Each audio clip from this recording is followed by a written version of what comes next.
tudo bem com vocês? Sejam bem-vindos a mais uma aula aqui na LAC Concursos. Eu sou o professor João Kleber e estarei ministrando a disciplina de Informática Básica. Bom, continuando o nosso módulo de carreiras bancárias, a aula de hoje a gente vai abordar sobre correio eletrônico, algo que é muito cobrado nas carreiras bancárias, até porque, para quem não sabe, né, toda vez que a gente faz uma comunicação, a formalização oficial, né, a forma de você entrar em contato com o cliente é através do e-mail. Então esse é um assunto que vocês precisam ficar muito atento, porque cai bastante para carreiras bancárias. Então, sem mais delongas, vamos entender o que pode ser cobrado, tá?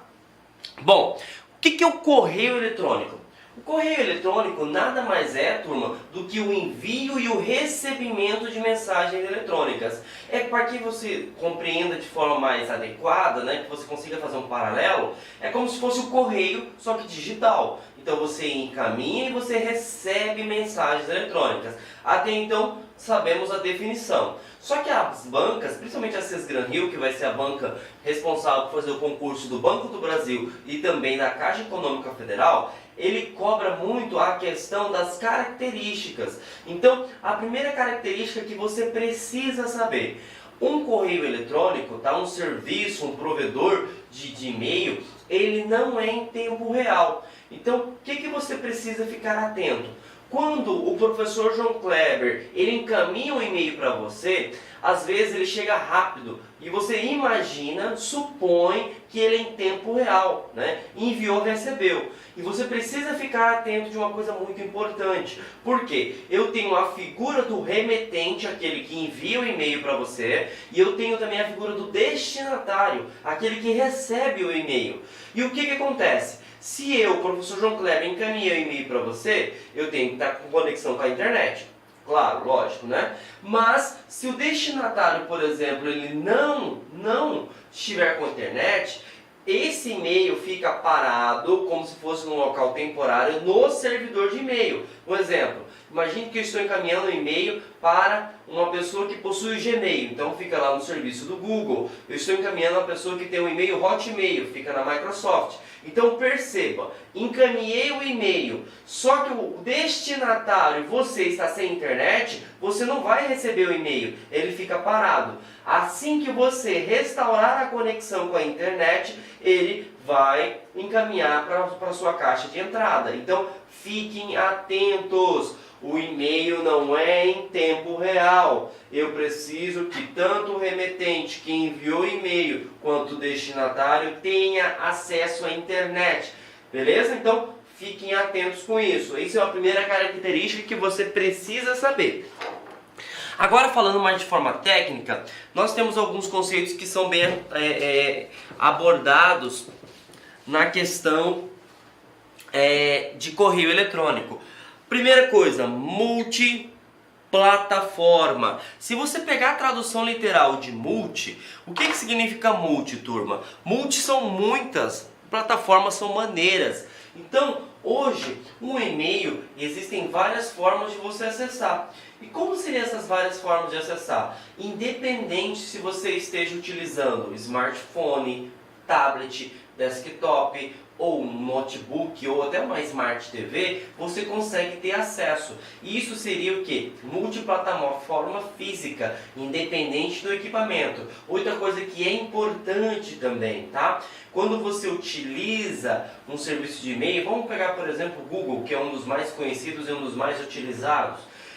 Independente do sistema operacional que você esteja utilizando, você pode estar utilizando, por exemplo, Windows, eu posso estar utilizando o Linux, tá? Eu posso estar utilizando o navegador Opera, eu posso estar utilizando o navegador Google Chrome, eu posso estar utilizando o Microsoft Edge. E aí você pode também perguntar, mas professor, para que eu preciso saber de tudo isso?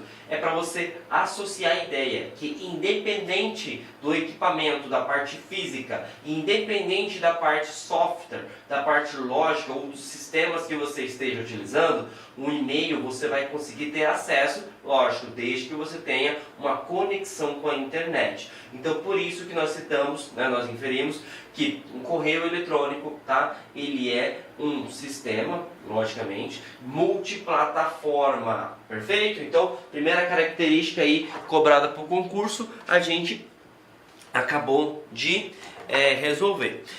Outra coisa importante, os serviços de e-mail normalmente são gratuitos. Quando se trata de concurso público, ele cobra sempre dois, né? Ele cobra a questão do Outlook, ele cobra a questão do Hotmail, né, que é vinculada à Microsoft, ou ele pode cobrar o Gmail, que é vinculado ao Google. E aonde que eu quero chegar? Essas duas empresas, que são as mais cobradas em concurso público, eles têm vários tipos de plano. E o primeiro plano é o gratuito, tá? Esse plano gratuito, ele te dá um limite de armazenamento. Então vamos pegar o exemplo, o Google. O Google, você pode ter um Gmail, né? Você pode ter um e-mail vinculado ao Gmail, na qual você pode ter até 15 GB de armazenamento, tá? Lembrando, palavrinha-chave aí, tá? Toda vez que a nomenclatura acabar na palavra byte, significa que nós estamos referindo a armazenamento. Perfeito? Então, o Google, ele tem 15 GB de armazenamento. Só que isso não é padrão para todas as operadoras, tá? Então, se a gente pegar, por exemplo, o Outlook, ele tem 5 GB, tá? E aonde que eu quero chegar? Quando você utiliza um serviço de e-mail, ele tem limitações. Então, se na sua questão, tá, ele inferir que não há limite de armazenamento, é falso. E aí outra coisa importante também que você precisa saber sobre correio eletrônico. Então, eu estou utilizando o Gmail, chegou lá nos 15 GB, lotou a minha caixa de mensagem. Então, o que vai acontecer? Você não consegue nem enviar e nem receber e-mail, tá bom? Ah, mas o fulano acabou de me enviar e-mail. O que acontece? O seu provedor de e-mail, vamos pegar o exemplo como o Google, ele fala o seguinte, ó, você está impossibilitado de receber e enviar mensagens, e aí para isso, ou você exclua os e-mails que você não utilize mais, ou você contrate um plano maior, e logicamente que esse plano que tem maior capacidade de armazenamento, ele é pago, tudo bem? Então, fiquem atentos. Se a sua caixa de e-mail lotar, tem duas opções. Ou você exclui as mensagens que você não utiliza mais ou não tenha tanta relevância, ou você tem que adquirir, tá, um novo plano. Outra coisa que é bem importante, quando você adquire um novo plano, não significa que você vai ter um novo e-mail. Significa que vai aumentar a capacidade do armazenamento da sua conta, tudo bem? Então, fiquem atentos sobre esse conceito aí, tá? Então, os e-mails, eles têm limitações, tá? Dependendo, tá?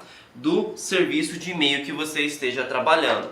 Outro assunto que é muito importante, os servidores de e-mail hoje são integrados com serviços de computação em nuvem. Se computação em nuvem você não se recorda, é sinal que você pulou a nossa aula de redes de computadores, que é a base de qualquer concurso público hoje. Por quê? Hoje todo mundo ele respira, ele vive conectado com a internet. E o que é a computação em nuvem? Computação em nuvem nada mais é do que você armazenar um arquivo, um sistema, um site em um local na qual onde você não se encontra. Traduzindo, você tem uma empresa e essa empresa possui um conjunto de computadores que nós chamamos de data centers, na qual ela é responsável por administrar todos os arquivos da sua empresa. Situação hipotética, você foi lá e perdeu, por exemplo, o notebook, você perdeu o computador na qual você fazia conexão com o serviço de e-mail. Você perdeu todos os seus e-mails? Não. Por quê? Essas informações estão armazenadas na nuvem, e a nuvem possui backup, que é algo também muito importante que a gente fala na aula de redes de computadores, que nada mais é do que cópia de segurança. Então, hoje os serviços de e-mail são integrados com a computação em nuvem. Como pode cair em prova, professor? É o seguinte, quando tu encaminha um e-mail, e aí outra coisa também que é característica, tá? Acho que ele está no próximo slide. Você pode anexar, tá? O que é anexar? Você vai incorporar, tá, um arquivo dentro da sua mensagem, tá bom? Quando você incorpora um arquivo dentro da sua mensagem, você tem que ficar atento a duas coisas. Primeiro, não é possível inserir qualquer tipo de arquivo, tá? Arquivos que possuem a extensão .exe, que são executáveis, são bloqueados por questões de segurança, porque ele pode instalar algum aplicativo e, consequentemente, os serviços de e-mail para bloquear a disseminação de vírus, ele bloqueia.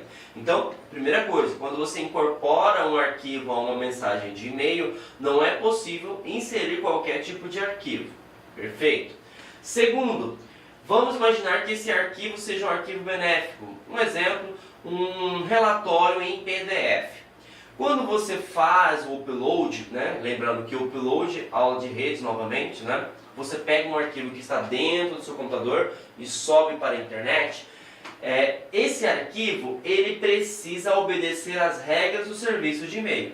Vamos pegar como padrão o Gmail. Se passar de 10 MB, ele não manda. Ele fala, olha, esse arquivo aqui é muito grande, eu não consigo encaminhar. Só que, como nós temos o acesso à computação em nuvem, os serviços de e-mail hoje estão inteligentes. E como eles estão integrados com a nuvem, exemplo, se nós temos o Gmail, está integrado com o nosso amigo Google Drive. Se nós temos, por exemplo, o Outlook, está integrado com o OneDrive, por exemplo. Ou o Dropbox. O que acontece, turma? Quando você anexa um arquivo, vamos imaginar que ele tenha 15 MB. Então ele não vai ser possível inserir dentro dessa mensagem. O que o servidor ele já faz? Um exemplo, Gmail. Ele pega este arquivo, faz o upload, só que ele faz o upload na nuvem. E aí você vai encaminhar a mensagem, só que não vai chegar o arquivo para o usuário. Vai chegar um link, lembrando a aula de Word, né? Links são atalhos, né? São como se fosse um link de navegação para você obter acesso à informação, na qual a outra pessoa, o destinatário, vai receber essa informação e aí ele vai clicar no link e vai poder baixar o arquivo. Então, fiquem atentos. A integração da computação em nuvem facilita, né, quando você possui um arquivo que é muito grande. Porque você não consegue, por exemplo, encaminhar via mensagem de e-mail. Então o que tu faz? Você anexa o e-mail, só que ele automaticamente gera, né, o upload para a nuvem. E ele vai encaminhar somente o link para que o usuário que receba a tua mensagem baixe, né? Só que ele, às vezes a pessoa tem pouco conhecimento, né? E nem vai imaginar que aquela mensagem, né, aquele e-mail, ele não está redirecionando para a nuvem, ele imagina que a mensagem está sendo baixada, o arquivo em si está sendo baixado dentro da mensagem de e-mail. Então, fiquem atentos. Se o arquivo for muito grande, qual que é a opção que eu tenho de encaminhar o arquivo para uma outra pessoa? Armazenando na nuvem, tá? E assim, nós pegamos as 3 características de um correio eletrônico. Então, ele é multiplataforma, ele tem a questão de limite, deixa eu até colocar aqui, ele tem a questão de limite, né, dependendo do serviço de e-mail que você esteja trabalhando, e ele também tem a parte de integração com serviços da computação em nuvem, tá?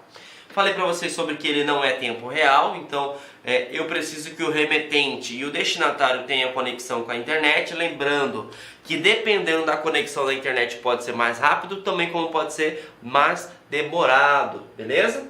E uma das coisas também que é cobrada sobre carreiras bancárias, eles perguntam se você sabe se aquele e-mail é válido ou não. Então ele te pergunta, turma, como é a composição de um e-mail, que é o que a gente vai ver agora nesse slide, tá?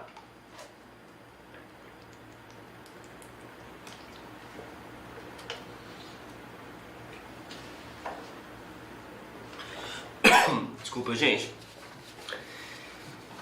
Então vamos lá. Aqui eu estou dando 2 exemplos para vocês de e-mails que podem ser cobrados.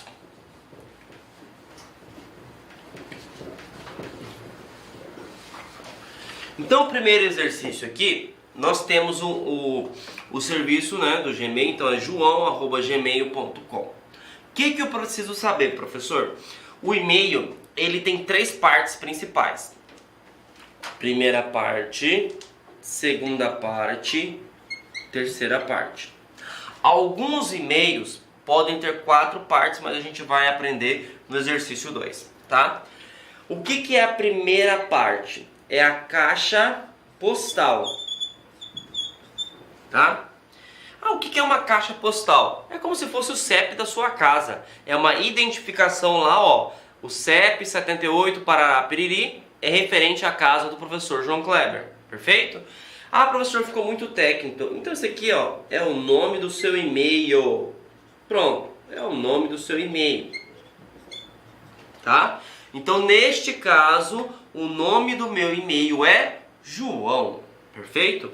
Depois que você tem o nome do seu e-mail, qual que é a próxima parte? Você tem o símbolo do arroba. O que o símbolo do arroba ele representa? A partir do arroba, você vai ter informações sobre o provedor. Professor, o que seria o provedor? A empresa que administra o seu correio eletrônico. Neste exercício é Gmail. Então significa que o meu provedor é o Gmail. Mas poderia ser Hotmail, poderia ser Outlook, poderia ser Terra, tá? E lembrando, ó, se eu tenho esse e-mail aqui, ó, joão@gmail.com. E se eu tenho esse e-mail aqui, ó,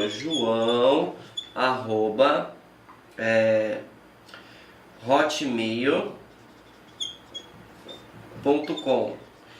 Esses dois e-mails são completamente diferentes. Mas tem o mesmo nome, beleza, mas o serviço ou o provedor de e-mails são diferentes. É como se a gente tivesse a seguinte forma, ó, eu tenho o carro Gol, como eu tenho também a empresa de transporte aéreo Gol. Mas é o mesmo nome. Não, mas os serviços são completamente diferentes. Então, se liga nisso aí, tá? Que esse aqui são e-mails distintos, tá bom? Então, deixa eu apagar aqui pra gente continuar. Então, vimos que a segunda parte é o provedor.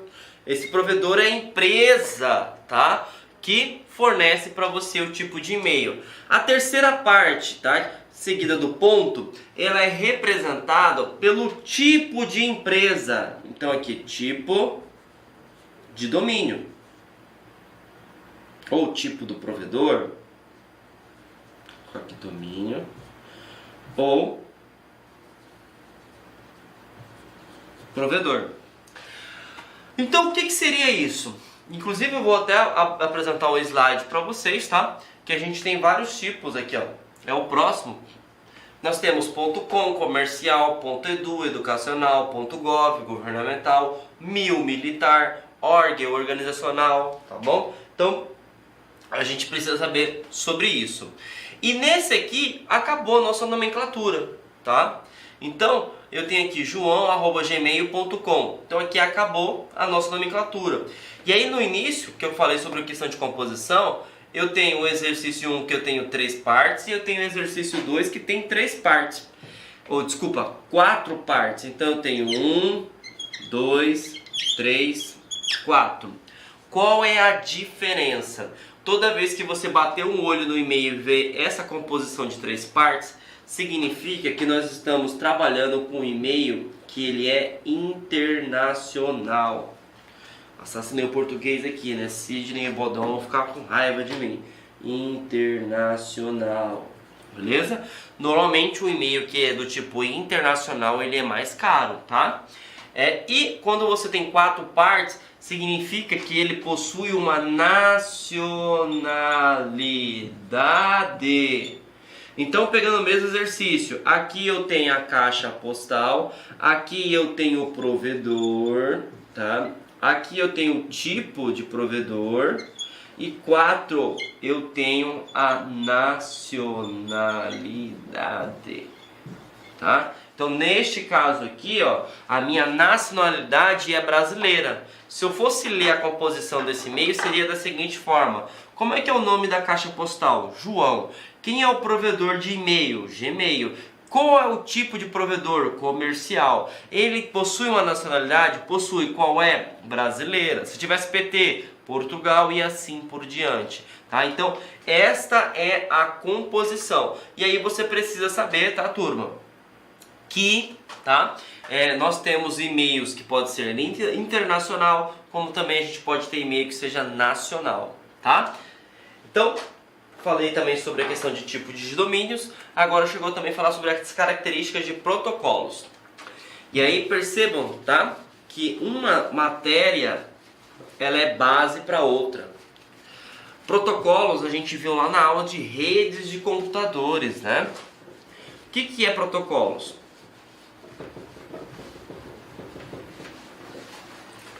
Protocolos nada mais é do que leis. O que são leis? Por exemplo, se eu estou dirigindo o meu carro, eu preciso respeitar as leis de trânsito. Se eu, por exemplo, estou desmatando uma área florestal, eu vou responder pelas leis ambientais. Se eu estou, por exemplo, empregando uma pessoa, eu vou responder pelos direitos trabalhistas. Então percebam, cada área que a gente trabalha tem leis. E quando você fala de computação, cada área ou cada tipo de serviço na qual você está inserido possui um tipo de protocolo. E quando a gente trabalha sobre e-mail, tem 3 protocolos que precisa estar na ponta da língua. E isso aí, gente, não cai em concurso público não, tá? Despenca. A questão de protocolos de envio e recebimento de e-mail está praticamente em todas as áreas. Fiscais, carreiras policiais, carreiras bancárias, precisa saber sim sobre protocolos, tá? E existem 3 que caem no seu concurso. Você tem o SMTP, você possui o POP e você possui o IMAP, tá? O SMTP, ele é o mais simples, tá? Porque o S, você vai lembrar que é send. E o que significa send? Enviar. Então, toda vez que você faz um envio de e-mail, você tem que utilizar o e-mail SMTP. E aí, infelizmente, tá, gente? Você precisa saber a questão de acrônimos, tá? Quando fala sobre redes de computadores, quando fala sobre a questão de e-mail e menciona a palavra protocolo, precisa saber todas as nomenclaturas, perfeito? Então, se eu vou enviar um e-mail, é SMTP. Agora, o que mais cobra em concurso público é a diferença entre o POP e o IMAP. Os 2 protocolos são responsáveis por receber um e-mail.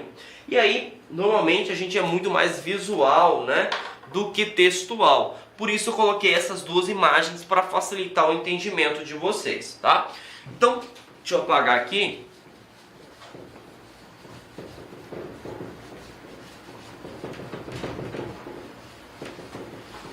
E vamos tentar entender o que ele está cobrando pra gente, tá, gente?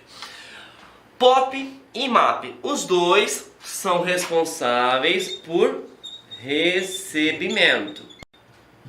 Perfeito. Então, se tiver uma questão no concurso público perguntando quais são, né, ou qual seria um protocolo para receber e-mail, você poderia colocar ou POP ou IMAP, certo?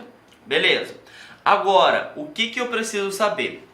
Um possui uma característica que permanece o arquivo somente em um local. O outro possui uma característica que ele vai criando cópias dos arquivos, né, dos e-mails, em todo e qualquer dispositivo que solicitar acesso à informação.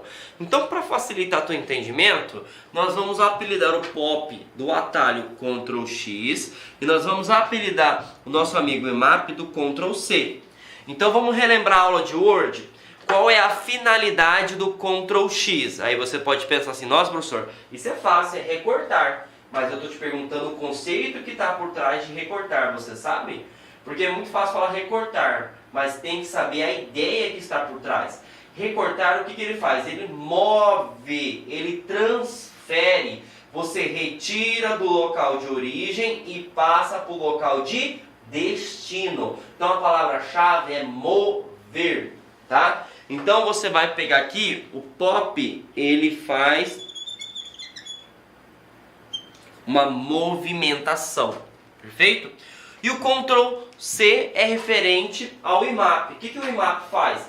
E aí você pode ter, eu tenho certeza que vocês pensaram, Ctrl C é fácil, professor, é copiar. Mas aí é a mesma coisa que a gente fez no recortar. Qual que é a ideia por trás disso? A ideia de copiar é você deixar um arquivo no local de origem e criar uma cópia no local de destino. Então agora eu não possuo somente um arquivo, eu possuo 2 arquivos, tá? Então essa diferença é crucial. Sabendo dessa analogia, dessa brincadeira que a gente fez comparando outras matérias com informática, fica mais fácil de entender agora. Por quê? Eu vou apresentar para vocês o conceito. O POP, ele faz da seguinte forma. Professor João Kleber encaminhou um e-mail para você, aluno. Então o que acontece? Imagine que seja o Gmail, tá? Mas poderia ser qualquer um. Então a mensagem, ela vai vir, vai cair dentro do Gmail, e aí o Gmail vai perguntar, beleza, está configurado o e-mail do professor João Kleber POP ou IMAP? Está configurado POP. Então o que ele faz? Ele vai encaminhar essa mensagem para o computador ou dispositivo que esteja cadastrado. Aí o que acontece? Quando você tem o POP, essa mensagem fica só naquele local. E aí vamos imaginar que eu tente acessar de um outro computador. Quando eu vou acessar, eu até consigo. Isso poderia até ser pegadinha de concurso público. Eu consigo fazer login no meu e-mail. Só que quando eu vou buscar as caixas de mensagens, não aparece nada. Vai apresentar como se estivesse vazia. Por que vai apresentar como se estivesse vazia? Porque foi configurado o POP. Então o que o POP faz? Tira do local de origem, que é o servidor, e transfere para o local de destino. Aí você fala assim, nossa professor, mas não entendi. E aí a pergunta é o seguinte, imagine que você seja um gerente lá da agência, da carreiras bancárias. O que acontece? Você precisa ter acesso ao seu e-mail somente no local de trabalho. Lembre-se da aula de segurança da informação. Hoje o maior ativo de uma empresa ou de um órgão público é a informação, turma. Então o que acontece? Você não pode, por exemplo, ter acesso a esse e-mail na sua casa, no seu trabalho, na casa do seu namorado, sua esposa, enfim. Então você só vai conseguir ter acesso àquela informação lá no local de trabalho, na sua agência. Então, por exemplo, se você só consegue ter acesso ao seu e-mail neste local de trabalho, pergunta de prova, que tipo de protocolo foi configurado? E aí você tem que lembrar da aula do professor João Kleber. Só pode ser 2 e-mails, ou é POP ou IMAP. O POP só armazena ou só, digamos assim, tem acesso em um local. E foi isso que eu acabei de citar, só que agora como forma de exercício. Se eu, professor João Kleber, só consigo ter acesso ao meu e-mail lá na agência, significa que foi configurado um tipo de protocolo chamado POP. Por isso que é a ideia que a gente passou aqui, né? Ctrl X. Ele move somente para um único dispositivo. Lembrando, esse único dispositivo pode ser multiplataforma. Pode ser computador, tablet, que mais? Um smartphone, beleza? Então é isso que vocês precisam ficar cientes. Se o nosso amigo POP ele move, o nosso amigo IMAP ele cria uma cópia, tá? E o que é criar uma cópia? Você deixa um arquivo no local de origem e você deixa um arquivo no local de destino. Perfeito? Então, agora vamos pegar o mesmo exercício. Você encaminhou o e-mail para o professor João Kleber, beleza? E aí, imagine que continua sendo o Google, tá? O Gmail. Então essa mensagem ela chega no provedor do Google e aí o Google vai perguntar, beleza, qual é o protocolo que está configurado na conta do João Kleber? Está configurado o IMAP. Beleza, o IMAP qual que é? Ctrl C. Então, tentei acessar do meu computador, o que ele faz? Opa, está aqui uma cópia do arquivo para você. Tentei acessar agora do tablet, está aqui uma cópia para você. Tentei acessar da minha Smart TV, está aqui uma cópia para você. Então, conseguiram entender a ideia? Quando você tem o IMAP, você tem multidispositivos. Significa que qualquer dispositivo computacional que acesse o meu provedor de e-mail vai ter acesso àquele e-mail. Diferentemente do nosso amigo POP. Então, os dois são completamente diferentes. E isso aqui que eu acabei de citar para vocês não cai em concurso público não, tá, turma? Despenca, despenca, beleza?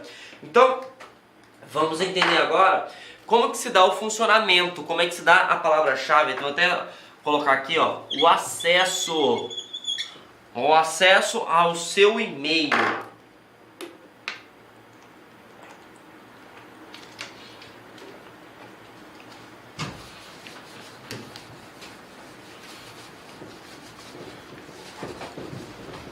O acesso ao seu e-mail, turma, pode se dar de duas formas. Você pode ter acesso via webmail, ou você pode ter o acesso via cliente de e-mail. Professor, qual que é a diferença dos dois? O webmail, como o próprio nome já fala, web, acesso à internet, e-mail, logicamente, que é o correio eletrônico. Tá? Então o que eu preciso saber? Foca aqui comigo. Eu preciso abrir um navegador. Neste caso aqui eu coloquei o Google Chrome, mas poderia colocar Mozilla Firefox, o Edge, assim por diante. Preciso digitar o meu provedor de e-mail. Neste caso aqui é o Gmail. Ele vai me pedir as minhas credenciais, que seria a caixa postal, seguida do arroba, o tipo de domínio, tá? E se ele for brasileiro, se ele for outra nacionalidade, eu preciso inserir. Então, joão@gmail.com.br, tá? E eu tenho que colocar a minha senha, perfeito? Então, é assim que funciona o webmail. Então, eu preciso acessar um navegador para poder utilizar, perfeito? Cliente de e-mail. Você não tem que acessar um navegador. Você vai acessar um app. Para quem não sabe, app é aplicativo ou um sistema, tá? Específico. Tá? Quem são esses aplicativos específicos que caem no concurso público, professor João Kleber? São dois, tá? Ou você acessa o Microsoft Outlook ou você acessa o Mozilla Thunderbird, tá? O que esses caras são? São gerenciadores de correio eletrônico.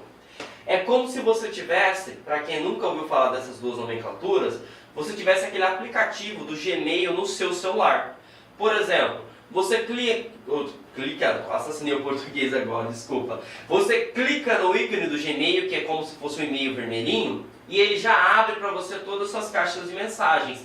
Aquilo ali é um cliente de e-mail. Por quê? Eu não preciso abrir o navegador, digitar o usuário e senha para acessar as minhas mensagens. Simplesmente eu clico no e-mail e ele já abre. E isso é o cliente de e-mail.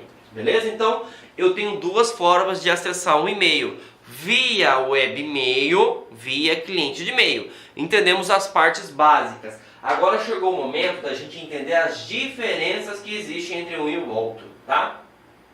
Primeiro, os dois possuem questões de segurança, tá? Mesmo que hoje você, por padrão, se você tiver um cliente de e-mail configurado, você clica lá no ícone, seja Microsoft Outlook, Thunderbird ou, vamos pegar o exemplo do Gmail, você clicou, ele já abre já o e-mail para você.